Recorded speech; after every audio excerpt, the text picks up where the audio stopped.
Is speaking up hard for you? It's hard for me at times. It's a muscle I'm still building. I felt it last week. I brushed it aside with some well-groomed self-compassion. I had asked for clarity around a project I'm working on with someone I deeply respect.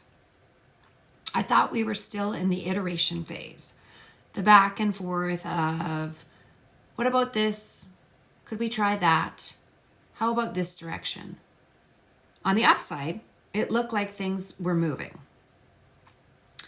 Maybe even with some stamp of approval, I wasn't quite sure where it had come from. Something felt off, and I was confused. My first reaction was curiosity. I'd reach out. My next reaction came almost immediately, a metaphorical hand over my mouth. Nope, I told myself. Leona, you can live with things exactly as they are. You probably, as you often do, misunderstood something. Just stay quiet. That stay quiet reflex seems to be my go-to at times. Oddly, because I actually consider myself fairly bold and forthright. Just ask my husband.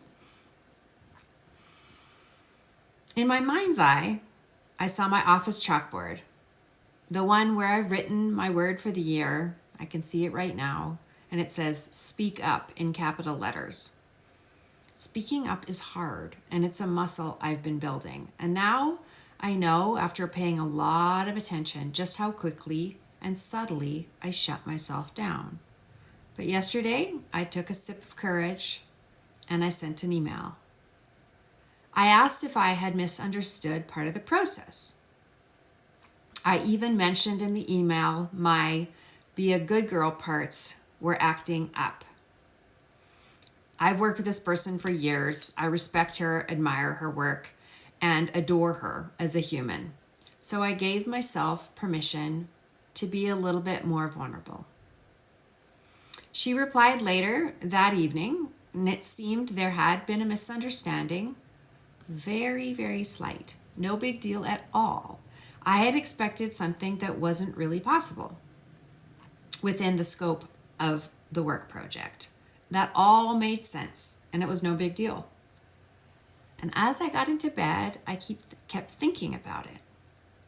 And then I felt it, a wave of nausea. At first, I chalked it up to something I ate, thinking, what I have for dinner.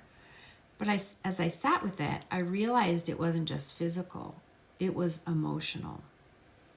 It was worry, and it was